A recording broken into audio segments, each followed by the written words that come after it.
with Intention, podcast where we bring you stories from around the globe.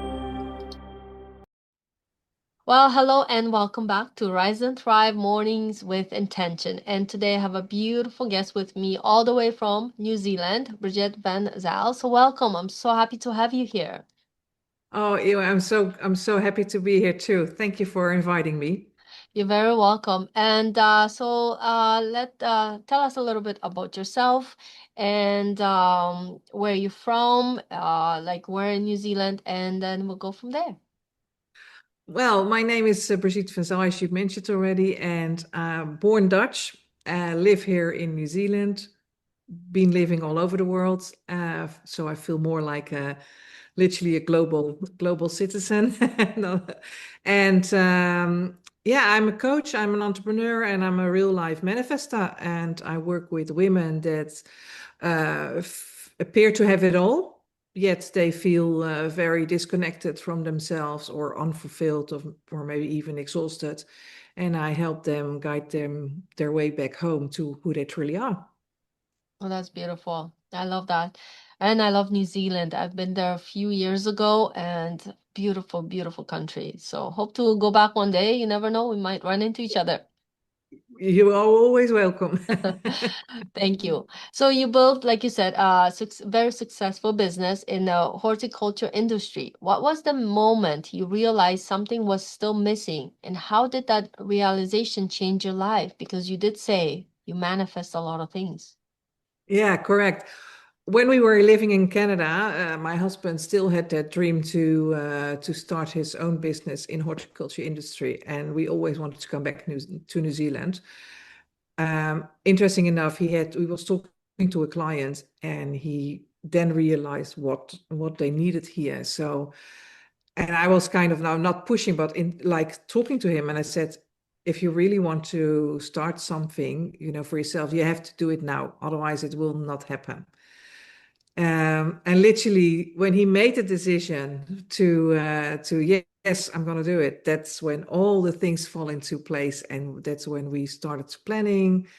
Uh, about a year later, I think we were back in New Zealand, and that's where we started to grow strawberries. And interesting enough that we started, and of course, you know that with a startup company, there's always the things that go differently than you anticipated. But we started growing plants. First year was 50,000 plants, and now we actually got over 1 million plants sold for next year. So we're very, very grateful for that. And That's yeah, amazing. Congratulations.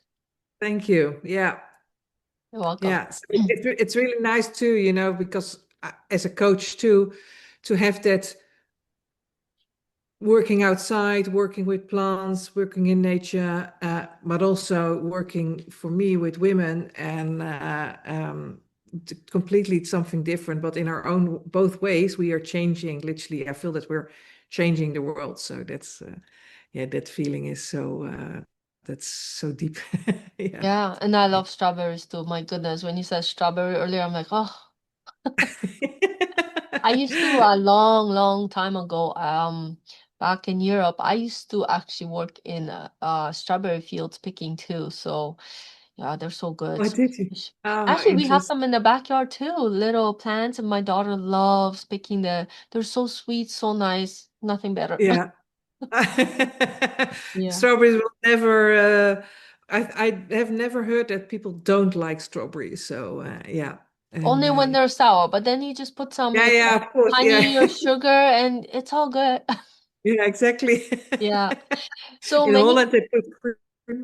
yeah. Sorry, go ahead. No, it's okay.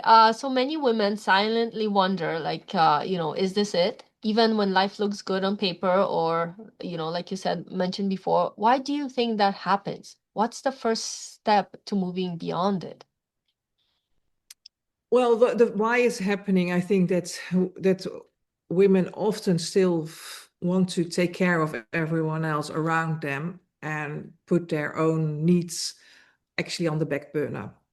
But that doesn't mean that those needs are gone. That means that the needs are still there. You only don't pay a lot of attention. And I think that when you go through life, that's exactly what's happening, that your desires are getting louder and louder, and that's where you feel that disconnect and you feel unfulfilled, because I believe that everyone is here with a mission, and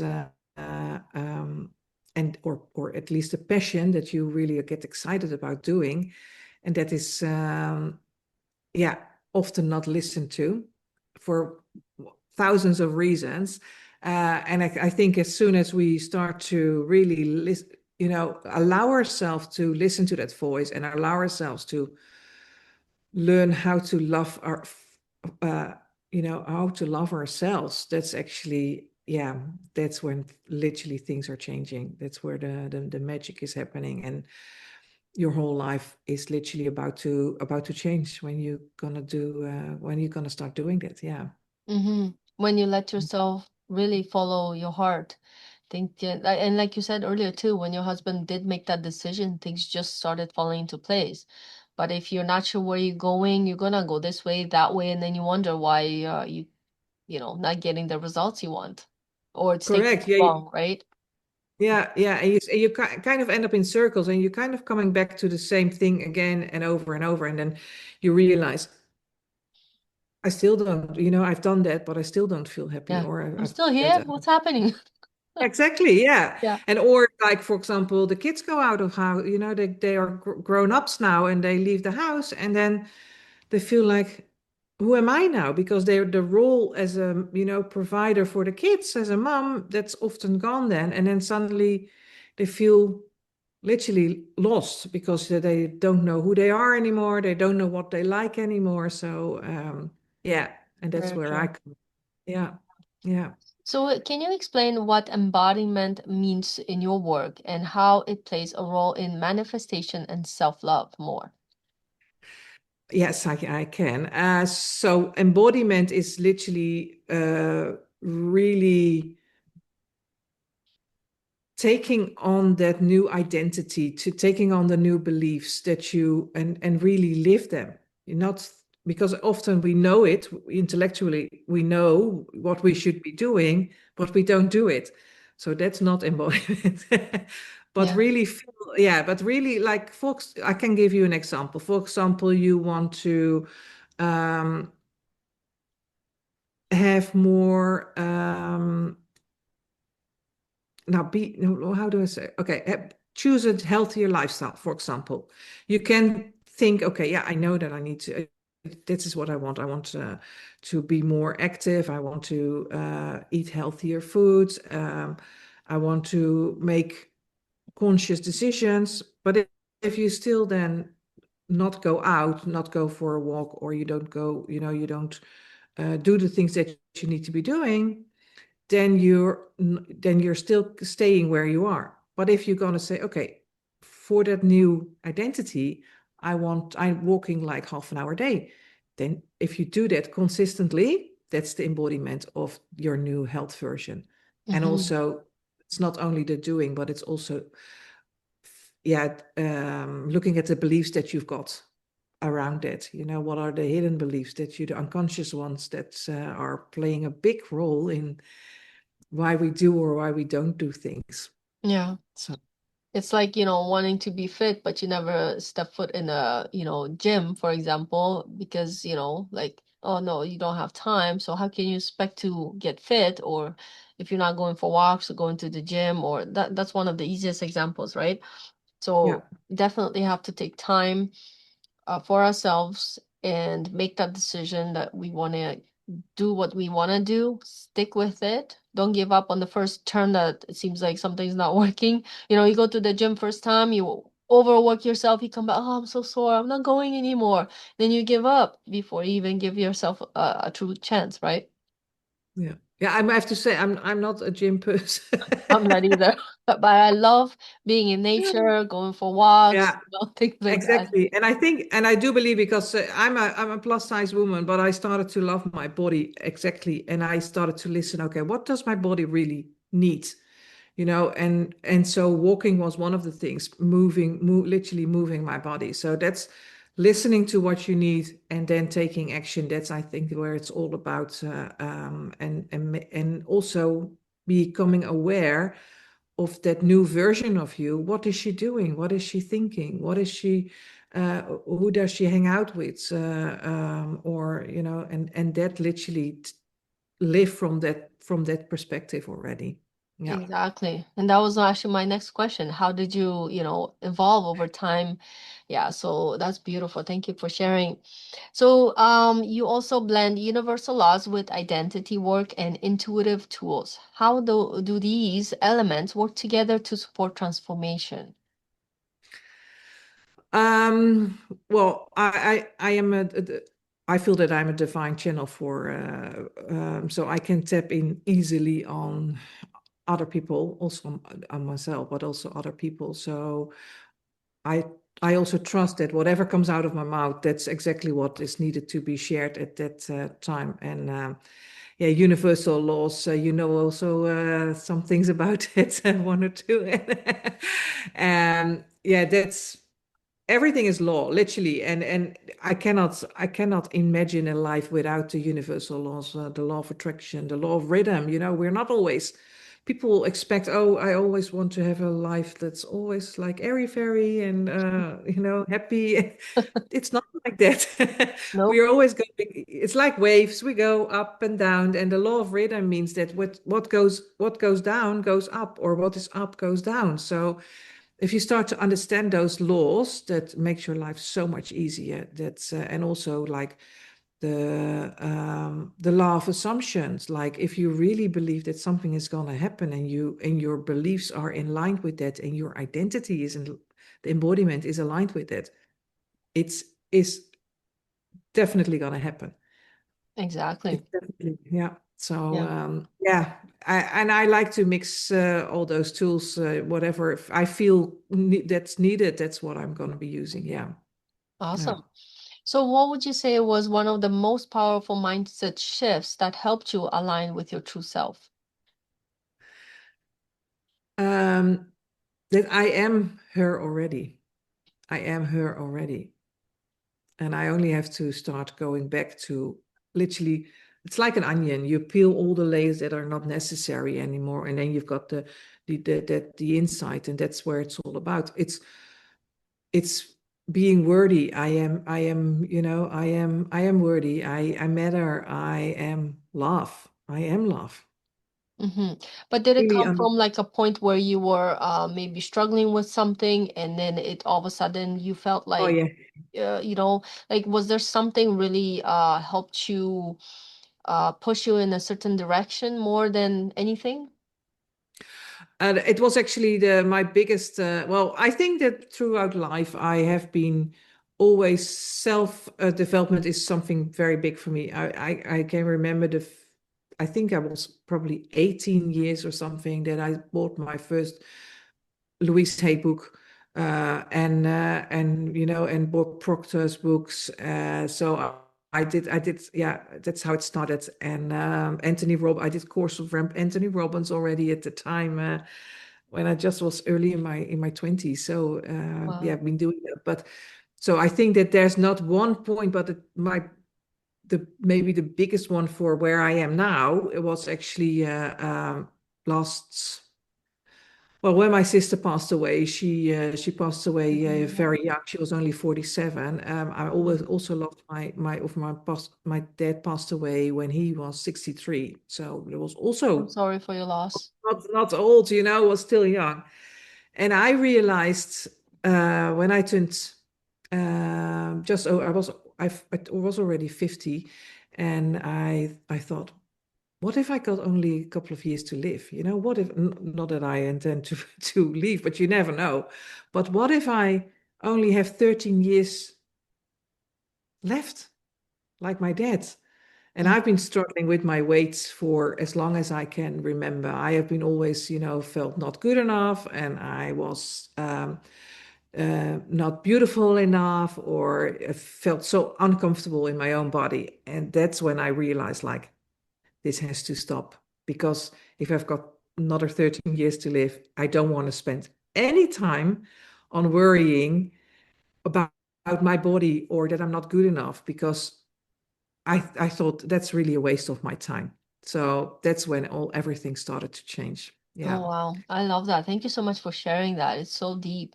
And of course, we Mm. all have our experiences and things happen to us. And, but you can really tell, like, something hits you, bullseye, as they say, and then it's like, and then your whole world just starts changing.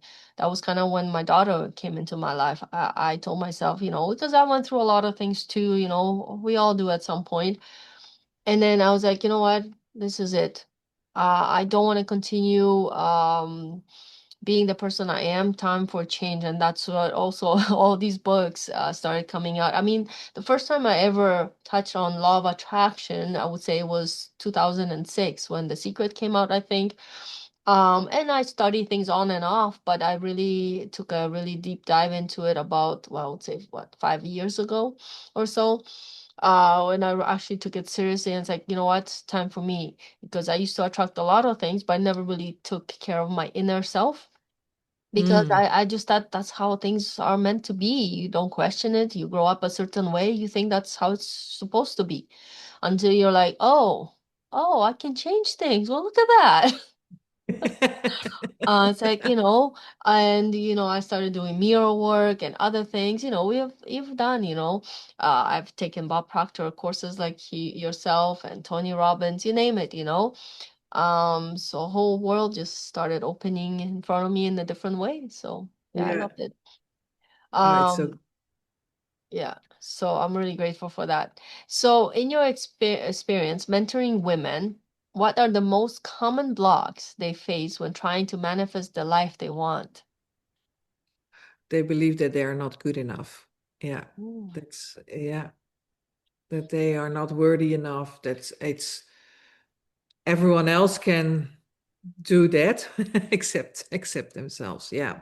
So Yeah. it's, Yeah, and I I see think that a also, lot too. yeah, Yeah. yeah, that's probably the biggest, one. And in that, because, and I also believe that because they don't love enough of themselves, that's how they, or not used to, not taught to, we not, I know my parents didn't taught me how to love myself or take, as, so that's results of the way that we grown up, that the way we had, our teachers in our lives, or yeah, I actually love that, like seeing my little nieces, that they are now, started to learn to love themselves. And I think, oh man, they will grow up like being those conscious women, and now, and they do actually really what they really want to be doing, what they are supposed to be doing here. I love it. I love it. That's, Yeah. yeah. Oh, that's beautiful. Yeah, I watched my daughter go up too, and I was watching, I was like, wow, it really pays off to watch the young kids. They're so open and they're so vibrant, and it's like nothing stops them. It's like, yeah, keep going. Because, when I was growing, it's like, it's like, oh, you said I won't get over it. Okay, next, do something else. Like, I really like, I remember not really working with myself much, or anything like that. I just like, you know what, move on, forget about it. Life goes kind of thing. Now, the new generation is so different. Yeah. Yeah. And I like it that, also because what we are doing, like healing and going and letting go of things that are not important, we are not only healing ourselves, but we are healing our daughters, our sons, our nephews and nieces, our sisters and mothers. And like, it's not, and even backwards, or like ancestral, our ancestors, we heal that, a lot of things for them. So that's, yeah, I think that's so amazing. Yeah. Yeah. So, do you have something like daily practices or rituals that help you stay grounded and connected to your purpose? Yeah, my mornings, I start my mornings actually very early, also because yeah, I love the quiet mornings. I love the waking up of the world. And so what I do in the early mornings, when I'm awake by myself, I love to journal. That's one thing that I will do basically every single day. Meditating, that's one thing. Mirror work. That's another thing that I really think is very, very powerful to step into your new identity, or whatever you want to be, or whoever you want to become. And yeah, I I'm always listening to audiobooks, always listening to to books also, but to develop myself. And if it resonates with me, then I will put it in practice. So it's, and yeah, and being creative, that's another important thing for me to Oh, I love that. connecting Yeah. with my own creativity. I like to paint, I like to draw, and Oh, nice. so that's what I try to make some time for. And yeah, these are, I think, probably the most but also like your daily operated, what are you doing in your day? How do you, what is needed? What do you need to do today? So I picked the top three, and that's what I'll be doing. And then all the rest, what I can do, that's nice, but I picked the top three, and that's Yeah. where I focus on. Yeah. That's awesome. That, Yeah, I used to paint yeah. too when I was younger. I still do sometimes acrylics or things like that. So it actually is very relaxing. I don't do it Yeah. as much now, but that's okay. I do other things. So the world is really busy. We try to do so many things. How can women balance grounded spiritual practices with everyday life, especially when they have families, careers, responsibilities, like 101 things? Would you say you would, do this similar practices you do, or do you have some kind of shortcut? Well, I believe that you can definitely set your alarm 15 minutes earlier, like that you normally do. So even if you um, set your alarm 15 minutes before everyone wakes up, and have that quiet time for yourself, because that determines actually the whole rest of your day. So within those 15 minutes, don't scroll on your phone or on your computer, but literally set the intention how you want your day to start, or to what the intention is for the day. If you've got busy meetings, for example, what is the intention that you want to set for that? Or if you've got uh an you know if it's going to be a busy day, then set the intention that yes, it's going to be, there's a lot going on today, but I still feel calm from the inside. And I think, and I believe, that's not only what I think, but I believe that if this is really the intention that you set, then you will definitely go back during the day to that moment that you felt like, hey, I'm feeling still, it's actually interesting. I feel it's so busy, but I still feel like I've done a lot, but I still feel calm. I don't feel overwhelmed, or, yeah. So, and also, when you before you go to bed, slow down, just relax, do a little meditation, and envision how you want the next day to also the same. So you set the intention basically the day before. Set the intention before you go to sleep, because that's where your unconscious in your sleep goes working with. So yeah. Yeah, So even if you don't have time, definitely the first couple of minutes of the day and the last couple of minutes of the day. Yeah. awesome. And it's funny you touch upon intention because my last question always on my podcast is rise and thrive mornings with intention. How important do you think it is to set intentions for the rest of the day, or like you said, the day beyond? So since you already kind of touched on that, then so we know. So what message you wish every woman listening today to take away from this podcast? Oh, that's a good question. That everyone is worthy of living the life that they really desire.